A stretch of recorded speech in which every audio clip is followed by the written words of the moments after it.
Welcome to Rider's Range. If you watched the out-of-the-box review of the Springfield 911, which I unfortunately called in that video the SIG 911 several times, apologize for that. Right now I don't want to mix up the Springfield with the SIG by any means. But if you recall, I had several situations with this gun where it didn't go into battery, and I've read that others have had the same problem, and Springfield has rectified it. I'm still going to work on this gun a little more before I decide whether or not I'm going to send it back.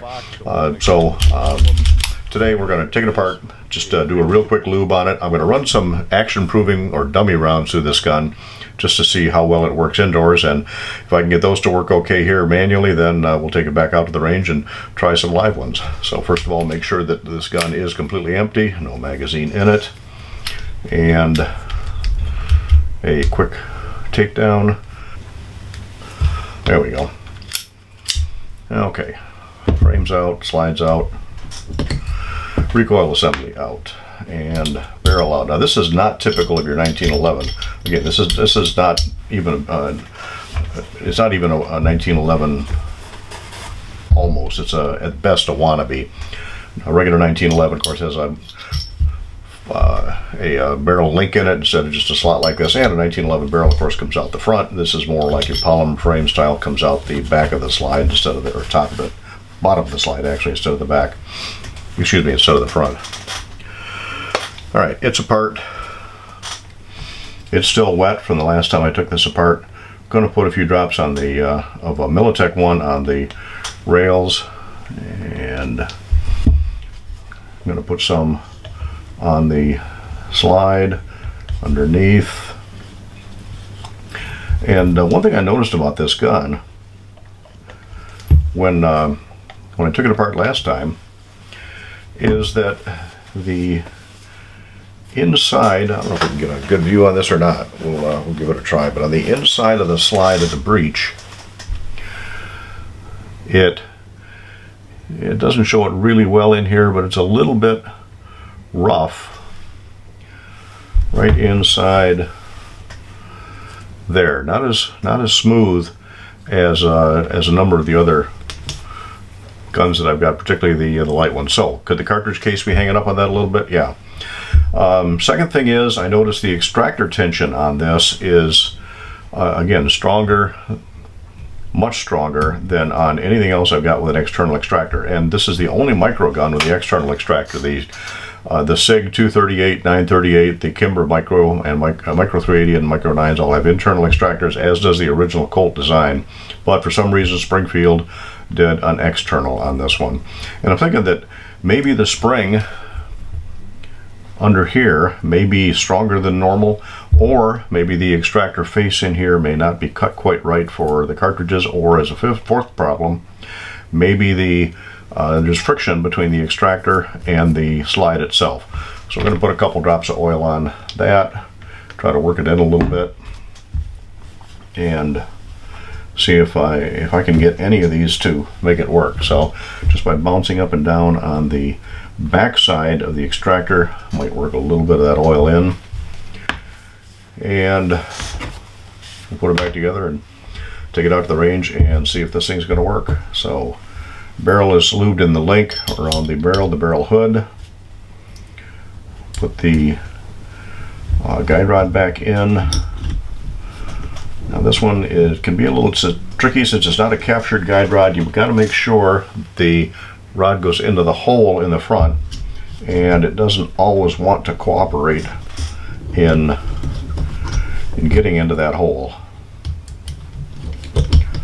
There we go. And when it goes back on, you also got to make sure that the slide stop lever rides on top of the spring here, doesn't get below it. If you get in the wrong position, sometimes that can keep you from having a slide lock back. Oh, the other thing is you got to push down on this right here until you get the slide going. Pull it back to where you can see the what would be the barrel link area, and get the pin started in, or the slide stop lever rather started in, and pull it back until I can snap that down into place, and voila, we have a nice oily wet gun. Going to take it out to the range, put some ammo through it. We're going to be taking different kinds of ammunition out with us, as well as the Springfield mags that came with the gun, and some SIG 238 mags, since they do also fit in here. I couldn't get the Kimber extended mags to work in here, but that's okay. I like the SIG mags better anyway. The SIG and the Springfield mags both. Okay, there it is, a wet Springfield 911 going out to the range. Now, before we do that though, I did say that I was going to run some action proving rounds through here, so let's do that now. These are completely inert dummy rounds. And again, since there was a pause in the filming here, I'll show you this gun is empty. So we're going to put all 5 of these in a Springfield magazine.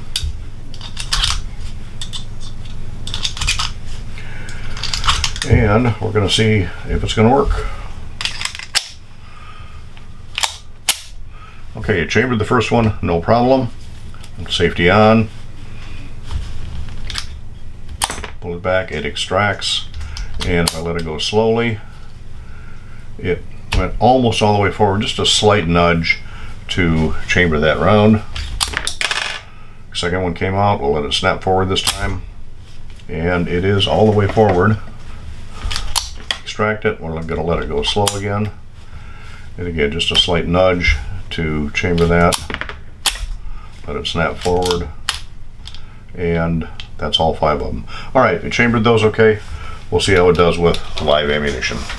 Alright, we're out here at Riders Range Outdoors. We're set up in front of the 25-yard plates only because the area to the right doesn't have a lot of grass on it, so I can find the brass easier.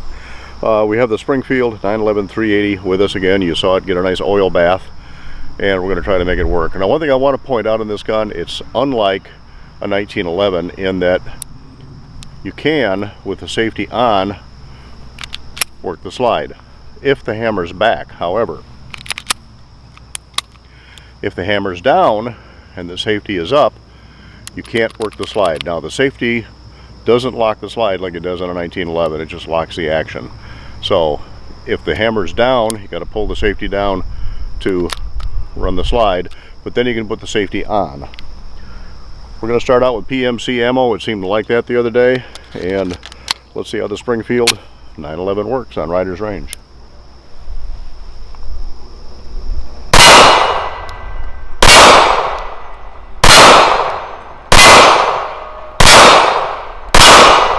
Alright, it handled the PMC. Let's try some Herders. Herders brass case. Let's see it. It did not chamber the round. And pushing on the slide finally got it to chamber that round. Let's see how it works when I shoot it.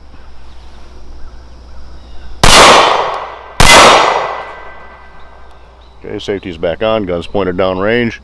And with the Herders brass case, it did not chamber that one. Safety's on, gun's pointed down range. We'll push it on the back of the slide, it goes in place.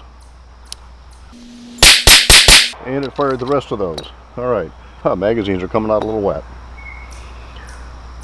Alright, this is Fiocchi, and it looks just like the Herders ammunition. Okay, and there again, it did not chamber that first round. Safety's on, gun's pointed down range. I'm going to try something else here. I'm going to push in on the back of the extractor while I thumb it forward, and when I do that, it goes forward a lot easier. Now that tells me either there's too much spring tension on the extractor, or the extractor isn't cut just right and it's got a lot more resistance, or it could very well also be that that rough breech face is hanging up on the rounds. So again, we're going to try 7 rounds of the Fiocchi ammunition. Okay, another round hung up on it. Safety's back on, gun's pointed down range. Pressure on the extractor on the back. And this time, there we go, finally went back in place. Same thing again with the Fiocchi ammunition. And I can't push this in just by pushing on the back of the slide. Again, safety's on, we're pointed down range. If I push on the back of the extractor, then it does go in.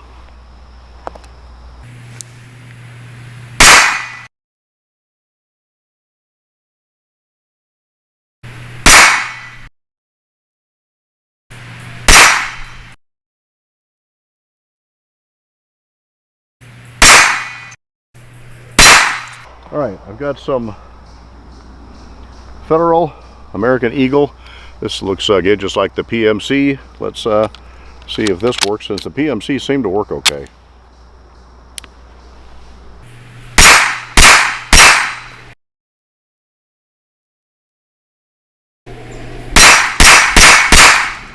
I want to like this gun. I think that external extractor is having something to do with it again, whether it's the spring on the extractor, the friction between the extractor and the frame or the slide, or if it's the rough breech face, or if the extractor is just not cut right. Got to be one of those four, or some combination, maybe even all of those four. Pmc Ammunition. This one's fired out of a Sig Sauer 238 magazine, and let's see how this one works. Well, I won't blame that on the extractor necessarily.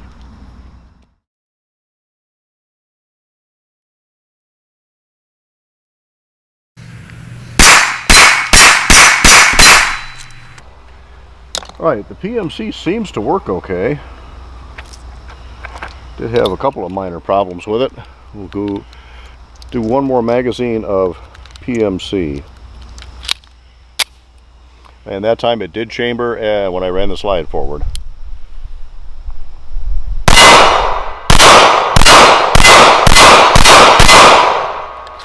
Okay, the PMC worked that time. Dare I try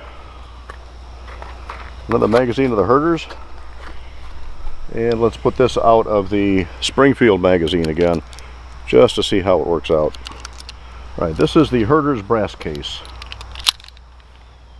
And it did go forward.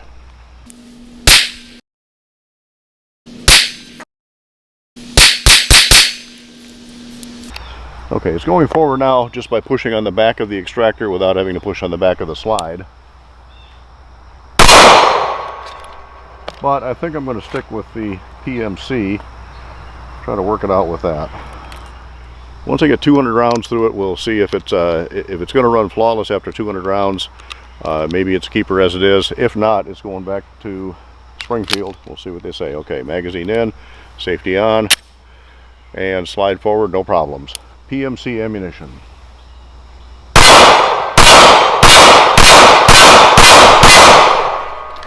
Fired all of those, no problem at all.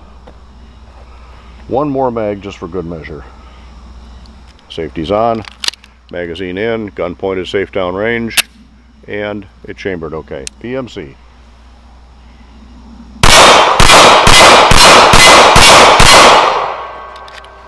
Alright, let's try one more mag of the Herders.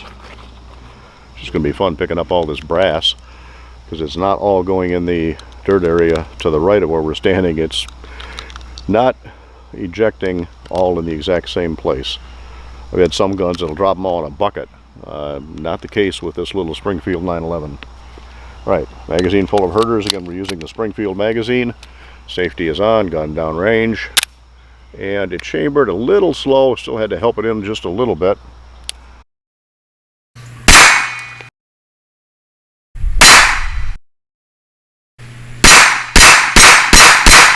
And the rest of them. All right, maybe it is starting to work. All right, I'm going to turn the cameras off. We're going to put a bunch of more rounds through it, see how it works, and then do a wrap-up. All right, 5 magazines loaded up. We're going to go through 2 magazines of PMC and see if it'll run those 2 magazines straight through.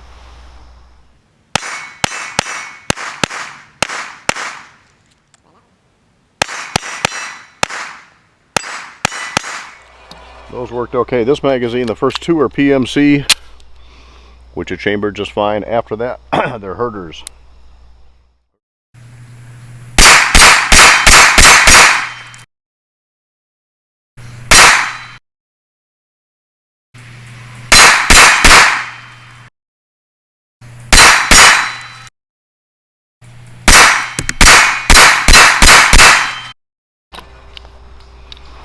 seems to be working a little better. So we got 114 rounds through it today. We got about 50 rounds previous. I'm probably going to take this out one more time off camera, and we'll give it a try, and we'll do a final wrap up on it. Again, compare this with either the SIG 238, the Kimbra Micro 380, or the original Colt Mustang in an upcoming comparison with the little micro guns here. One viewer has already written in and suggested we should run a video with all 4 guns in the same video. I don't know, it'd be a longer video, but in the comment section below, let us know, should we compare this with the SIG 238, the Kimbra Micro 9, or the original Colt, or should we do all 4 guns together? And if you like this video, by all means, we appreciate a thumbs up, and certainly appreciate subscribing. Click on the bell for notifications. Go to our website, www.ridersrange.com, for updates on what's coming up, or to see the playlist of what we've already done, and links to the direct videos, as well as other commentary on our website. So again, thank you for visiting Riders Range.